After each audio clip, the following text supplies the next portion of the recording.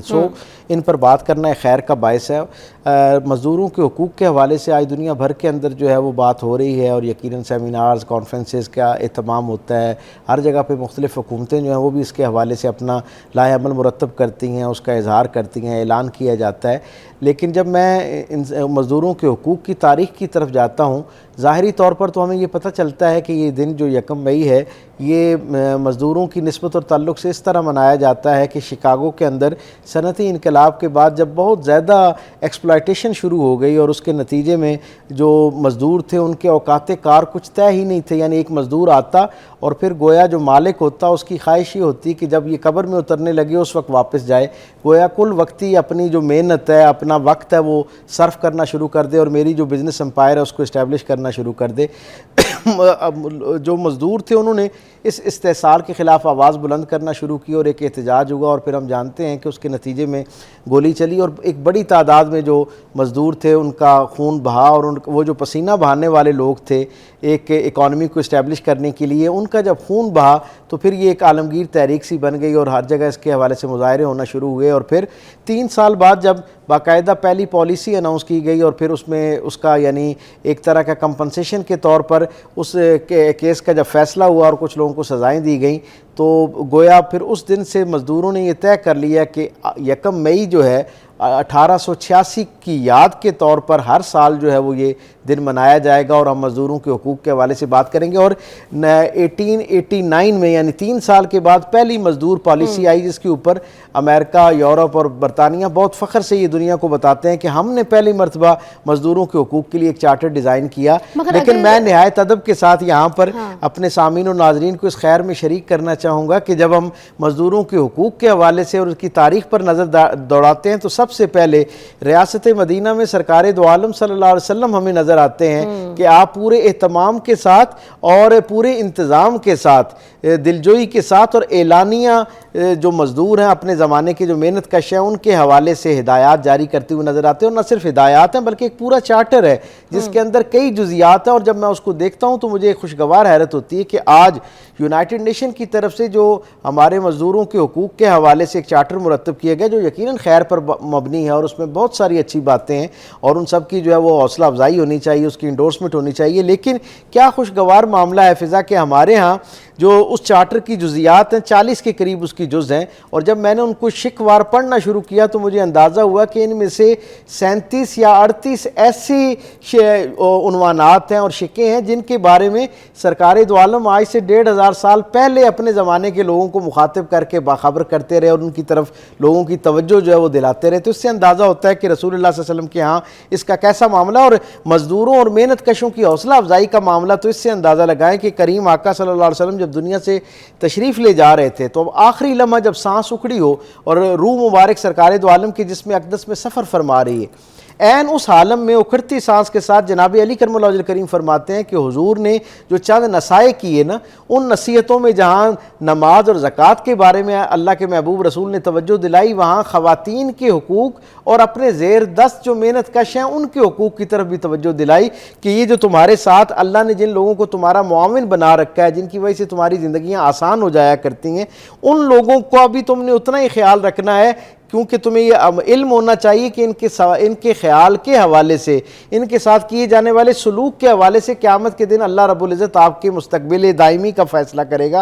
اچھا، ہم بریک کے بعد جو ہے یہاں پہ جبری مشقت کے اوپر بھی بات کریں گے، جسے آپ کہتے ہیں نا، کیا کہتے ہیں، باؤنڈ لیبر، آپ اس کو اس طرح کہہ سکتے ہیں، جو اینٹوں کے بھٹے وغیرہ جہاں پہ زبردستی ان کو مزدوری کروائی جاتی ہے، اس کے اوپر بھی ذرا ہم نظر ثانی کروائیں گے بریک کے بعد.